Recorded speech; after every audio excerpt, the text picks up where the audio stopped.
Hello and welcome to Ignore the Bell. My name is Nathan. And I'm Tyler. Tyler! Turn around! There's a gremlin! There's a gremlin behind you! Look! You've got to look! Yes! He's wearing mascara! I'm telling you!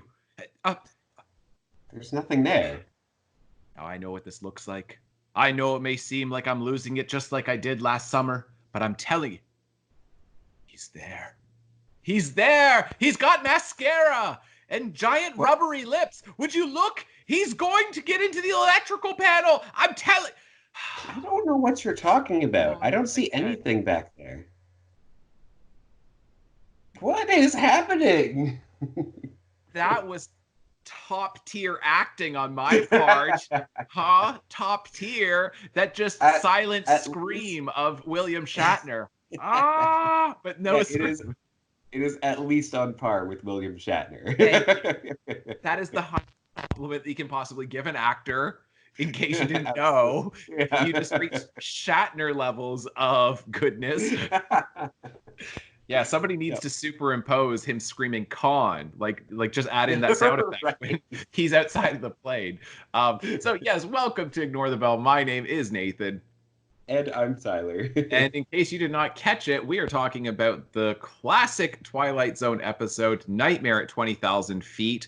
So we're going to get into this, and we're going to try to keep it as brief as we possibly can. But before we get into the discussion itself, then we do have a sponsor so our sponsor for today's podcast is Gremlin Be Gone Airplane Polish. When you're flying at 20,000 feet, you don't want to leave any friction on your wings. You know what I'm talking about. Get Gremlin Be Gone airplane polish today.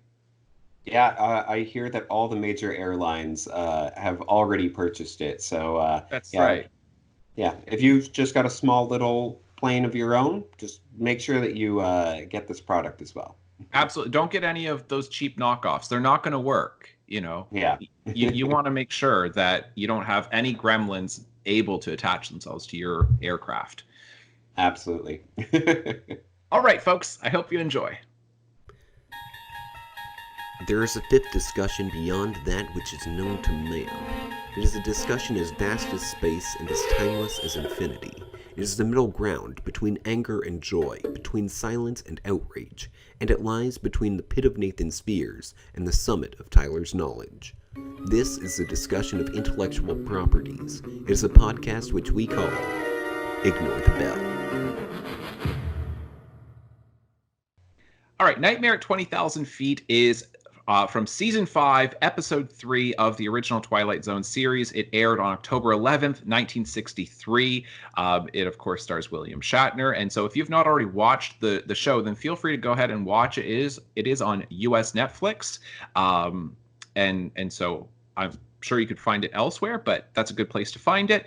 And the interesting thing, I did want to point this out, there's a couple things, is that, first of all, it is based upon the short story by Richard Matheson, which was published in, I'm assuming it's an anthology called Alone by Night in 1961. So I've got a copy of it in this book, the Twilight Zone, the original stories, and I'm about halfway through the short story. We watched the episode and then I started reading it. It's only 20 pages, so I'll be finished pretty soon, and I'll do a separate video on that.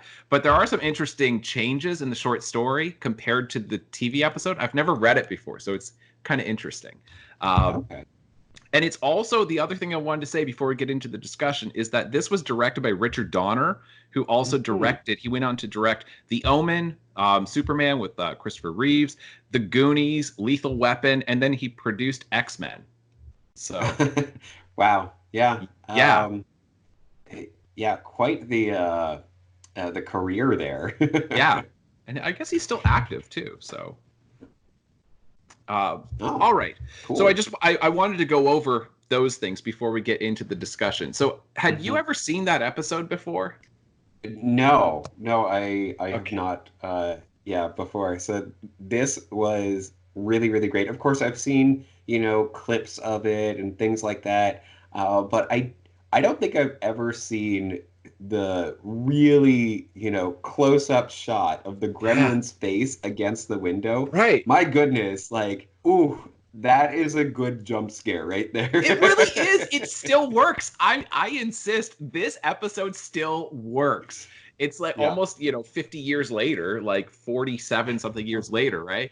And it still works because you know exactly what's going to happen because it's creating all of this tension in you. It's an earned jump scare because you know it's going to be on the other side of that curtain. All right. Yeah. And William Shatner's character, he knows it, we know it, and it's so much closer than you think it's going to be. Right? Absolutely. Yeah, that was the thing. Yeah. It's like, yeah, he's going to open it and he's going to be out there. And then, oh, okay, there it is. It's right there. But yeah, and then you get one of my favorite moments of the episode with just, Shatner's like silent scream of just like, right. I don't even know how else to describe it. But yeah, it's pretty great.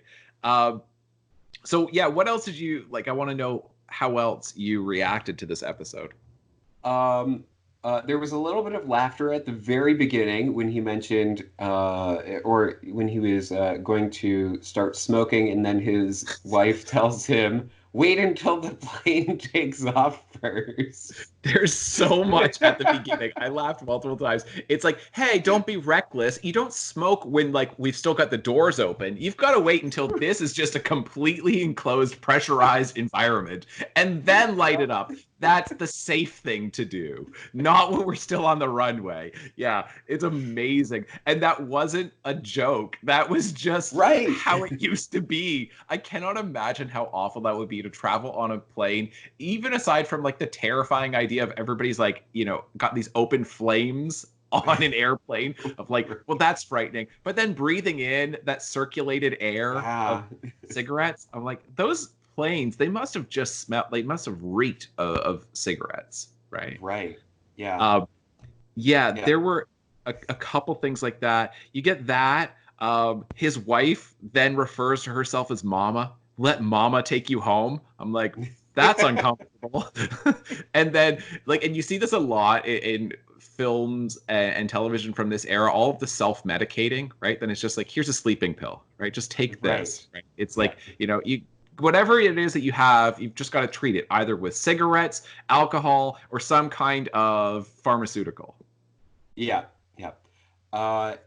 So my other major takeaway or reaction during this episode was basically it was the moment when the engineer comes over and acknowledges that, yeah, of course we see him. And that's such a great moment because it's, well, is he just trying to make, Bob feel better? Yeah. Or is he not? And clearly Bob feels like, nah, like this guy is clearly lying to me. There's no way that he sees what's out there and just wants to keep everybody calm. Right. It is brilliant. And I still don't know at the end of the episode whether or not they knew that it was out there. Like no, I do know what you mean. My reading of it is that they didn't know. Yeah.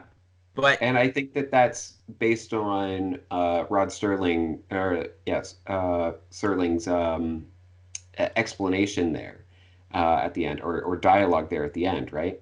Well, it's Shatner. It's his character who says it. He's like, they don't know, but I know. Like they'll know soon enough or whatever, but I know. Because it's actually William Shatner's character who says it. He looks directly at the camera, and he's playing the role of the narrator at this point. Yes. But the narrator does come in immediately after. And reiterates that. And says, like... Right, he does. Basically, like, physical proof is hard to ignore. So that was my other main takeaway that I hadn't known about prior. Because, of course, like, this episode is so iconic. It is. And, so I mean, the other thing is I didn't really know whether or not the gremlin was real. Right. And it is so effective with that. It's so terrific. It creates this unreliable point of view. Immediately, just by saying that, yes, he had a mental breakdown last time, and he's so passionate about it, but that's exactly how he would be if he was, having another one. Like, he certainly believes that it is real. Whether or not it Yeah. is, I don't know, until the end. So that's, Yeah, yeah. exactly. Um, that's it. And so yeah, I think the episode does, you are right. You've pointed to the two things that I wanted to talk about, because I think that it does two things really effectively. Number one, it achieves suspense really, really well. And it's surprising how well the suspense holds up. Even when it's even when everybody's pretty familiar with the story, right? Right. Then it Yeah. still works because it's all about execution. Everybody thinks that like Yeah. spoilers ruin things, and it's like a spoiler to me doesn't spoil it, because it's all about the execution. Even when you know this is a jump scare coming, you know the gremlin's going to be on the other side, but it still works. Yeah. And then number two, the episode, the writing I think is really strong. It's really good dialogue throughout the entire episode. The Yeah. William Shatner acting is, that doesn't necessarily hold up to the dialogue that we have. Right. And I do think that there is also a moment with the wife at the beginning, just the way that she reads the line, I think Mm, is read like a little bit odd in terms of like she puts like a pause in the middle of the sentence where like it just didn't seem too natural to me. But that was the only time that like yeah, that it was unnatural to me. right. But a lot of naturalistic acting didn't come around until right around this era, because Mm, beforehand everything was much more. I'm trying to think of how to describe it, but I know that it was Marlon Brando that really changed it in terms of acting, where okay. the way he would portray characters on screen. Because I've listened to actors talk about this on various podcasts, that they say that Brando really changed the. He moved it into a more naturalistic form of acting, because before this, then you had somebody like Jimmy Stewart, for instance, who was much more of you know I want to say more what we would expect as regular people don't speak that way, but actors Right. speak that way, right? That Right. Yeah. yeah, It, that like it's you could say it's he's playing a almost role. like melodramatic. Yeah, that's how Yeah. we would describe it now. And at the time, then Yes. it was just like, well, that's what acting looks like. It's, Yeah. like really acting your heart out. And now, and it's because, and I think the big change is what you end up getting is, I've heard people talk about this in various ways, but both with the advent of television, um, and then also like seeing this new type of acting, ultimately the television would be much closer to people. Faces would be like, they would zoom in a lot closer than what you get typically in film, because uh, if you film things from a distance and people are not watching it on a gigantic screen, they're going to miss a lot of stuff. So as a Right. result, by zooming in on faces a lot more, you can be a lot more subtle in your facial expressions. And so you Yeah. can convey things without being like big and bold the way you see films from like the 1960s or earlier, where there's a lot of, like, now listen to me, what's the matter, right? And then it's like, now it's Right. super, super subtle, where you can zoom in and really pay attention to like little cues that are going on visually with facial expressions. So Yeah. And there are some really great moments of that in this episode. Like it's just absolutely yeah, fantastic. And I love that, Shatner's character actually points that out. It's like, yeah, I can read it all over your face. And it's yeah, like, yeah, it's not the you words you're can. saying, it's yeah, exactly, it's all over your face, it's your tone, it's all of this stuff, right? And that's Yeah. exactly it.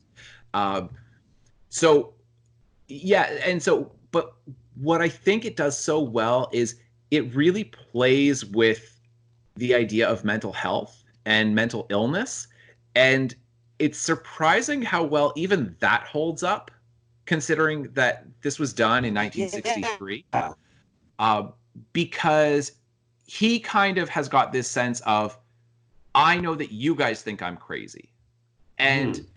maybe I am crazy, but do you know what I mean? Where he's Yeah. questioning his own sanity, but at the same time, and he understands how he's coming across to other people. And so Mm. the to show that, because most of the time, mental illness, the way it gets depicted on screen, is the crazy person doesn't know that they're crazy.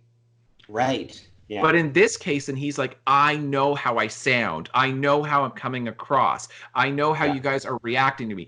Oh, I see you guys are, going to pretend like you believe me, but you really don't. And you end up having so much sympathy for his character as a result of this. Mm-hmm. Yeah, absolutely.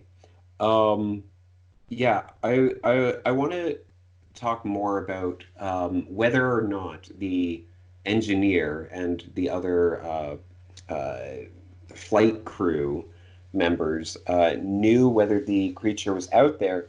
Because there is, of course, they give his wife the medication in order to help him sleep. And then the engineer speaks with the flight attendant. And says, "Oh, like, yeah, there's nothing to worry about. Don't worry." But like the way that it's written is so good in um, avoiding anything specific about like, "Oh yeah, he's being crazy about it" or whatever. Like it's very subtle. Well, not subtle, but it's very precise Yes.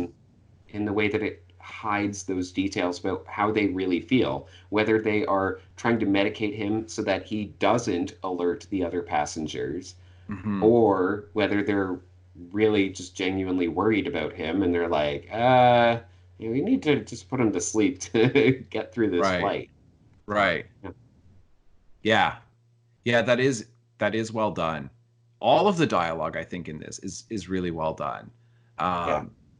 The other thing too that I liked, it was just this subtle little thing that they have, or not subtle, but it's just a small little reference to it. But um, William Shatner's character talks about, a gremlin being out there, and he's like, like during the war, right? And Yeah. now this is an interesting part of history because, like, and if you know the band, the Foo Fighters, that's a reference to what Air Force pilots on both sides of the war, of World War II, and it started with World War II, that they started seeing weird lights in the sky and weird things Right. that they would chase, and it wasn't the enemy, and they don't know what it was, and like there's different names that they gave it, and like one of them was like Foo. You're chasing like a Foo Fighter, right? Mm. And so that's like where that name comes from. Yeah. And Interesting. but then this whole idea of like there's gremlins in the sky, and this Yeah. continues to this day. It's really like strange. Like it's such a great Twilight Zone discussion. It's such a great thing to take that little bit, because like the Air Force has released multiple videos of UFOs, like not necessarily extraterrestrials, but just unidentified flying objects, just saying we Yeah. can't identify it, and then showing like the video recordings with audio of pilots chasing these things and going after them. Yeah. And and also even now with astronauts as well, yeah, they report seeing the same sorts of strange phenomena where it's, there's definitely something out there, and I don't know what it is. right. And yeah, it is really, really great. Yeah, perfect for a Twilight Zone It's such a episode, and perfect just Twilight Zone thing. yeah, because it is based in reality, and it is, yeah, just It's just, have they just kind of slipped into the Twilight Zone and then they kind of come right. back into our dimension and we're just getting little glimpses of something else going on out there? But no, don't worry, you're going to slip back into reality and it's going to be okay. Um, Yeah. it's such a great little line that you have in there, to make it, because Mhm. it forces you, the viewer, to try to confront that question to some degree. Because you say, Yeah. like, well, this guy's crazy, this guy's silly, and you're like, oh shoot, but yeah, there really is some stuff out there where we don't actually know. Like the experts legitimately don't know, and what do I think it is? And what if I saw it? How would I react? And you're like, Yeah. okay, I'm not really comfortable with this question, Right. because it is a little uncomfortable for everyone who's dealing with it, no matter what it is, right? Whether it's just, some, opposing country that's got technology that we just don't recognize at this point, or, some Hmm. kind of secret technology, like, but we don't know. Yeah. And Yeah. so it works so well in this episode. Yeah. Absolutely. No, we should wrap this up, but I Yep. did want to mention the creature design is Yeah. It's so great. It's simplistic, but Yeah. it's so effective. Just this big, hairy, suit and It's an yeah, ape in the air. It's so yeah. great. Like I I remember even love how you like see the feet, and it's like clearly just shoes, but it's like, so that doesn't really like that actually makes it oh yeah, creepier. it's so creepy. And the way he just kind of floats, Yeah, yeah. floats forwards and backwards and up and down, and he seems curious but not Hmm. hostile, but out of his curiosity it ends up being incredibly threatening. I Yeah. remember showing it to, like, I've shown this episode to my classes a few times, and students, like, they never react well to it. They just think it's like so silly, and they're just like, it looks so dumb. And I'm like, I think it looks great. I love Yeah. the creature design on this. And like, I mean, the only thing that I think would make it a little bit better is because it is raining outside. I wish that like the fur was a little bit more matted, where Right, yeah. that's the only thing where I'm like, he looks totally dry, but it's supposed to be raining. So Yeah. Yeah, no, but absolutely great effects in this. yeah, Not just in terms of the creature design, but yeah, like with him, flying through the air and everything. Like, I mean, obviously, it's done with wires and whatever, but it is so effectively done. yeah.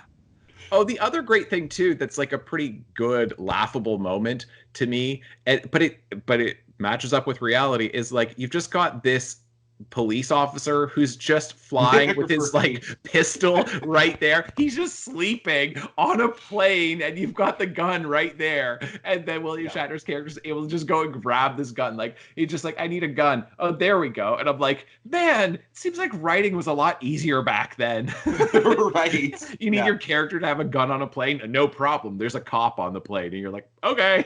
Yeah. Yeah. Yeah. Um, yeah, no, I don't remember seeing Shatner actually pick up the cigarette, the case of cigarettes that he had.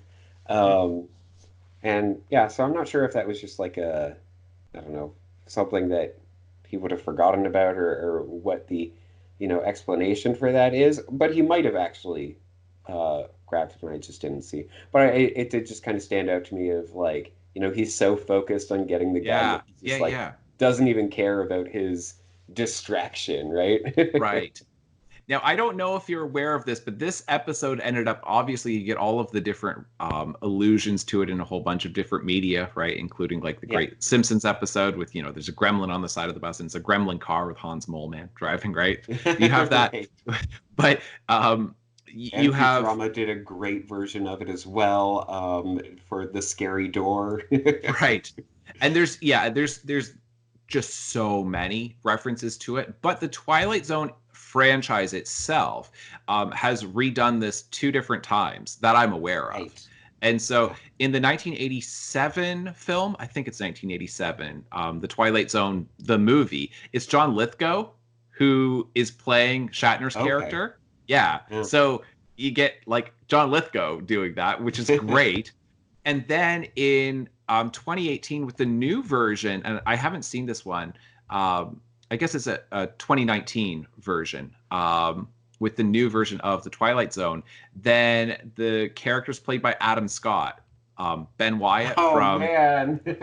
from Parks and Rec. So Ben Yeah. Wyatt being in that position. I Right? love his reactions. Like that actor is great for that. So yeah, oh man, I want to see that so badly Yeah, now. I know. I'm like, oh, okay, that sounds great. So, and it's such a great concept. I love the fact that you could just keep making this. Like, I would keep watching Yeah, this again and again. Just, I don't care. Like, it's like Final Destination. I know exactly what's going to happen. Give it to me again. Give it to me again. right. Yeah. It's a great premise. Yeah, no, absolutely. Um yeah, we should again wrap this up. Got it. Yeah. But yeah. But yeah, it was a great episode to start out this mini series or limited series with. That's right. Yeah. Yeah, so we're going to continue doing this for another 12 episodes. So, and this is going to be kind of our limited run of doing this. Feel free to comment on this below and all of that if you're enjoying this. And certainly if you have other episodes. And I know that we have that in our end credits as well. Yeah. And if you saw anything behind us during this recording, just let us know about that too. Yeah. We might not believe you, but still worth, telling us about. Yeah. Just because you're crazy doesn't mean the thing's not really there. So it's true. All right, folks. We'll see you next time. Bye. Bye. Imagine, if you will, subscribing and hitting the notification bell. Leave your comments below and maybe, just maybe, you'll receive a response. All for a channel referred to by many as Ignore the Bell.